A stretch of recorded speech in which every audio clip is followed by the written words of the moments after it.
Amitaba à vous, Otep, Shalom, Salam alaikum, c'est le hommage de plus 237.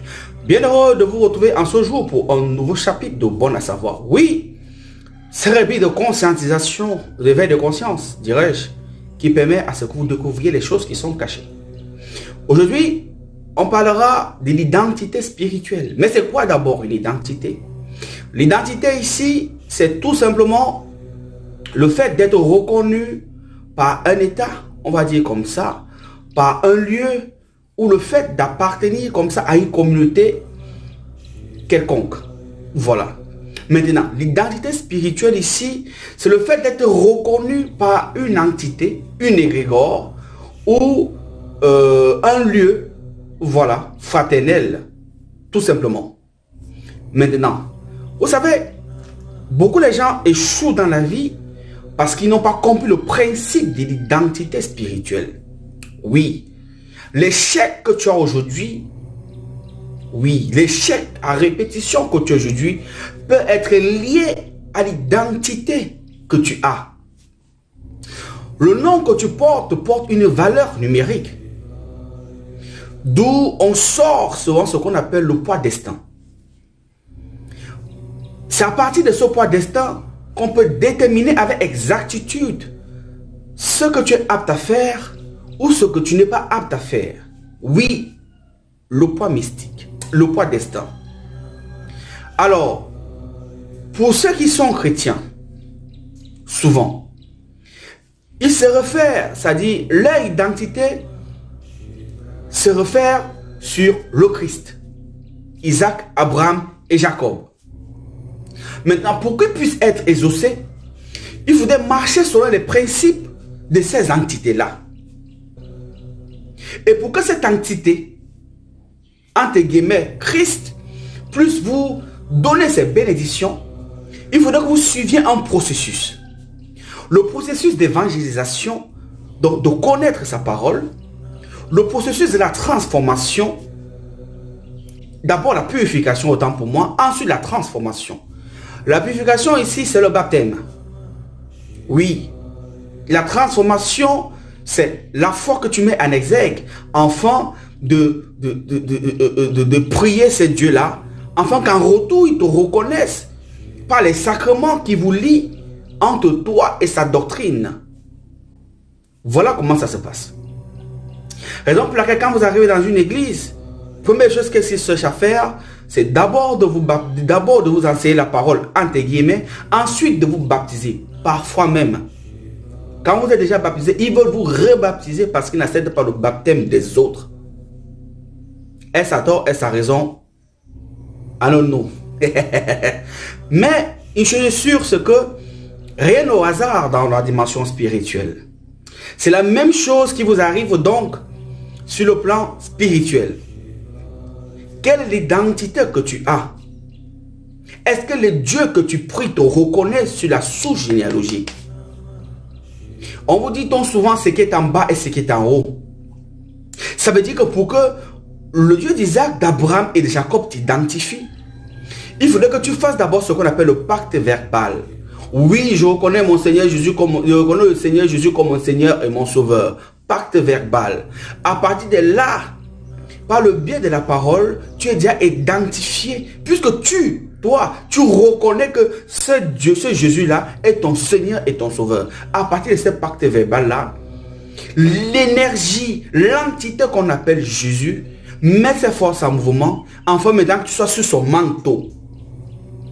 Ça ne suffit pas. Il y a maintenant une discipline de vie que tu dois adopter. C'est la même chose pour les pratiquants de la spiritualité. Quand vous voulez entrer dans une école ésotérique, qu'est-ce qu'on fait? On vous enseigne pendant un certain bon de temps. Ensuite, on vous fait le rite de purification.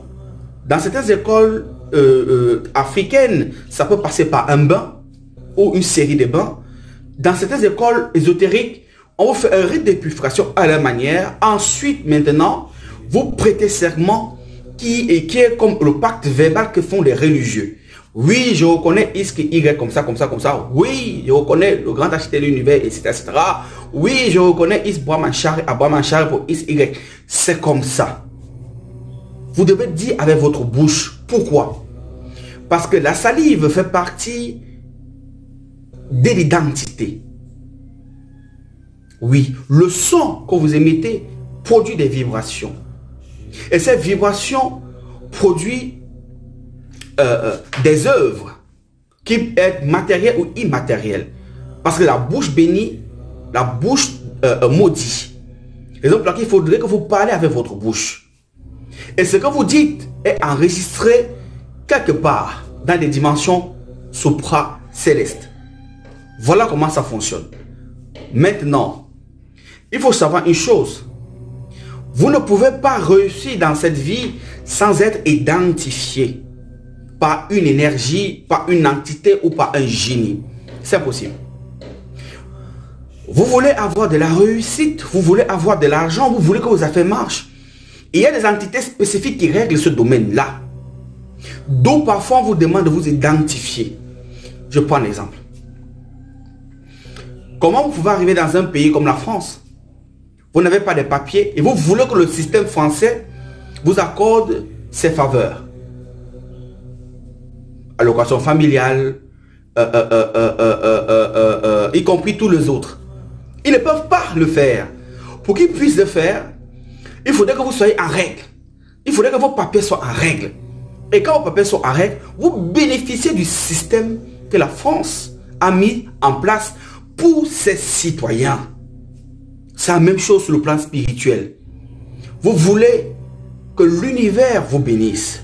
Vous voulez que les génies vous bénissent. Vous voulez que les divinités auxquelles vous croyez vous bénissent. Pour ceux qui croient à des divinités. Vous voulez que Dieu vous bénisse. Pour ceux qui croient à un Dieu.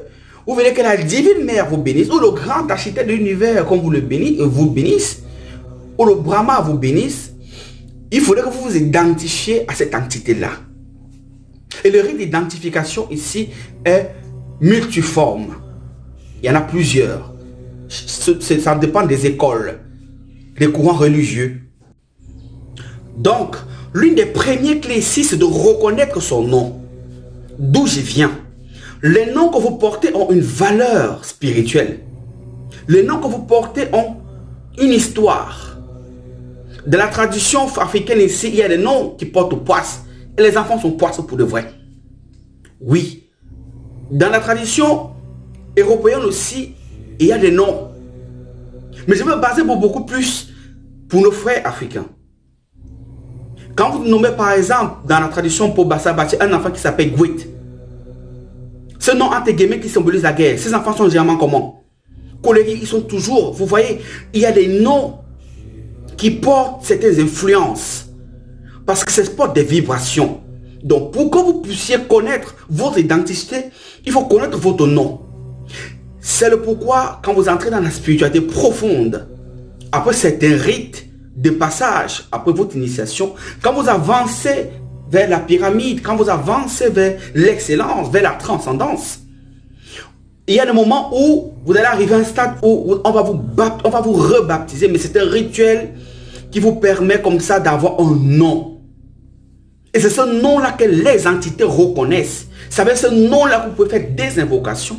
C'est avec ce nom-là que vous pouvez faire des exorcismes. C'est avec ce nom-là que vous pouvez faire tout ce dont vous voulez. C'est ce nom spirituel qui porte une empreinte, une ADN qui permet à ce que l'entité, l'égregore avec laquelle vous travaillez puisse vous identifier. Quand Jésus recrutait ses apôtres, qu'est-ce qu'il faisait? Vous allez voir, certains apôtres se sont démarqués par rapport à d'autres. Pourquoi? Parce qu'il y en a parmi eux qui a changé de nom. Et ceux dont il a changé de nom ont eu un destin particulier. Le nom que tu portes ou que tu abordes revête la gloire, peut revêter la destinée, peut changer ta destinée, je veux dire. Le nom que tu abordes peut changer le cours des événements.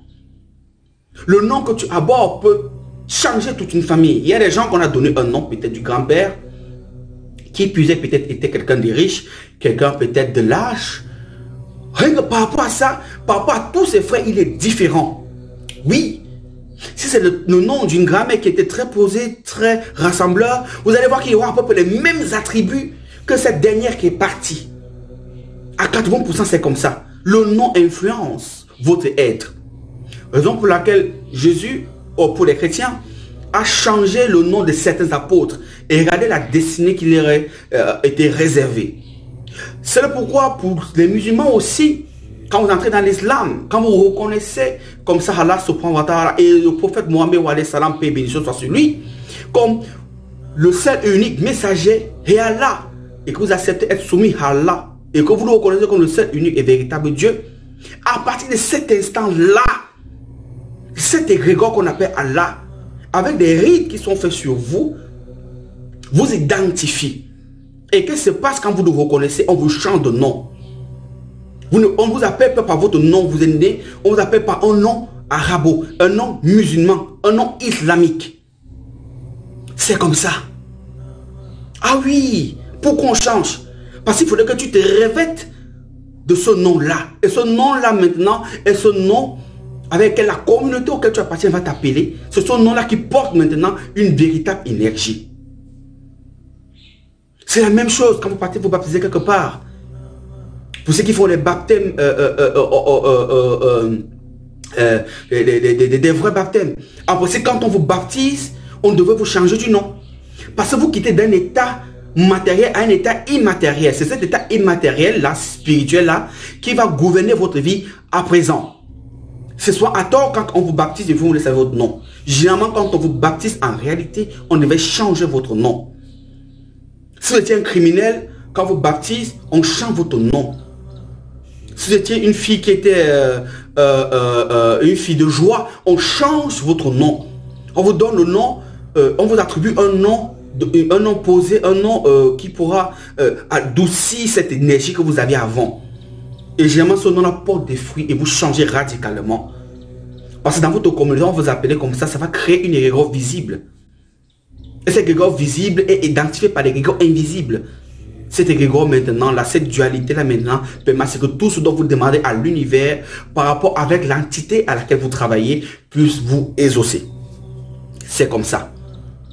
Donc, les principes fondamentaux qu'il faut maîtriser pour s'identifier ou pour ne pas tomber dans le piège de l'ennemi, c'est la même chose. Pourquoi est-ce que parfois, pour les satanistes, on demande parfois à certaines personnes le sperme? Parce que le sperme, à l'intérieur du sperme, il y a la vie. Dans le sperme, il y a l'ADN. Dans le sperme, il y a votre identité spirituelle. C'est pour ça que les incubes et les succubes viennent faire l'amour avec vous. Afin de flouter votre identité. Raison pour laquelle votre vie ne vous appartient plus. Vous n'arrivez pas à vous marier. Parce qu'en faisant l'amour avec vous, il change votre destinée. Il change votre corps corporel. Il change votre ADN spirituel. Du coup, les anges de bénédiction, quand ils viennent vous déverser les bénédictions, ils ne vous voient pas. Puisque vous n'êtes pas identifié. Vous n'êtes pas répertorié. Comment ils vont vous bénir? Vous gênez, vous priez, mais vous n'avez pas parfois le bon canevas, c'est comme des couloirs. Les prières, je vous dis aujourd'hui, c'est comme des vortex, c'est comme des tunnels. C'est la même chose dans les bénédictions. Il y a des milliards d'énergies, des milliards de bénédictions dans l'espace, devant vous, devant l'air. C'est là. C'est à vous de saisir. Tout est là. Puisque tout est vibration. Donc tout à votre portée. Mais maintenant, c'est à vous de trouver le bon canal, la bonne fréquence, parce qu'il y a des failles pour que votre prière puisse passer, pour que votre demande puisse être exaucée. Ce sont des tuyaux, des canevas qu'il faut connaître. Vous savez que beaucoup prient pendant 30-40 ans, rien ne change. Et si vous croisez les gens aussi qui sont élevés spirituellement, qui prient aussi pour prier comme ça, rien ne changera dans votre vie. Les mêmes causes produiront les mêmes effets. Donc c'est comme ça qu'il faut aborder la chose. C'est la même chose aussi pour les selles. Vous avez demandé pourquoi est-ce que vous êtes malade, on vous demande les selles. Parce que les selles peuvent déterminer ce que vous avez mangé hier, avant-hier, etc., etc. Et c'est à partir de cette selle qu'on peut connaître quelle est l'origine de votre maladie. Parce que ça porte l'ADN de ce que vous avez mangé. Aussi simple que ça. Il y a la salive. Pourquoi est-ce que les traditionalistes, les animistes, généralement quand ils veulent parler, ils bénissent, ils parlent, il faudrait parfois qu'on fasse la salive. Cette salive-là s'harmonise, prépare le terrain pour le siège de la divinité ou du génie ou de Dieu. La salive. On fait des miracles avec la salive quand vous connaissez utiliser. Pourquoi on fait toujours ça? Pourquoi? Pour certains qui ont pris certains parfums, pourquoi j'ai demandé, par exemple, ce pandémonium, quand vous finissez par là, vous mettez la salive. Pourquoi? C'est l'identification. Pour que le génie qui contourne les jeux de hasard vous identifie par rapport à la senteur que vous allez mettre sur vous. Rien au hasard dans cette vie. Ce sont des secrets. Ce que vous pensez banal n'est pas banal dans le plan spirituel. Ah oui, c'est ça.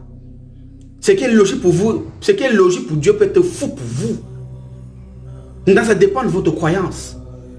Pour ceux qui croient à un Dieu, à des dieux, à des divinités, à des génies, chacun est libre. C'est en fonction des couloirs et des doctrines avec lesquelles vous avez grandi. Pour ceux qui raisonnent soit trop christiques, je me pose soit la question, si vous étiez né en Inde où on ne parle même pas presque du Christ, où on ne le connaît presque pas, vous n'avez pas le même langage que vous avez aujourd'hui. Donc c'est aussi une question de géographie, c'est une question aussi de l'endroit auquel vous avez grandi. Oui, c'est aussi simple que ça. Donc, sachez une chose, l'ADN spirituel est important. Dans les règles les plus élevées dans la spiritualité, à un moment donné, on vous enseigne à connaître votre identité. Une fois que vous connaissez votre identité, votre nom spirituel, c'est avec ce nom spirituel que vous commencez à faire des travaux. C'est avec ce nom spirituel que vous pouvez subjuguer l'espace et le temps. C'est avec ce nom spirituel que vous pouviez maintenant guérir les malades.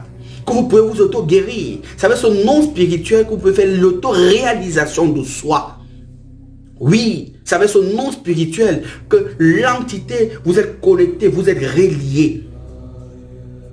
Et c'est grâce à ça que tout ce dont vous voulez, vous obtenez. Comment tu t'appelles? Tu crois à tel Dieu ou à Y? Est-ce que ce Dieu te reconnaît? Est-ce qu'il reconnaît ton ADN spirituel? Est-ce qu'il reconnaît ta senteur spirituelle? Est-ce qu'il reconnaît l'aura que tu dégages? Est-ce qu'il reconnaît la vibration que tu émets? Rien n'est au hasard. Raison pour laquelle certains pris des années, rien ne change. D'autres puis quelques semaines, tout bascule dans leur vie. Ah oui, c'est comme ça. Changez votre ADN.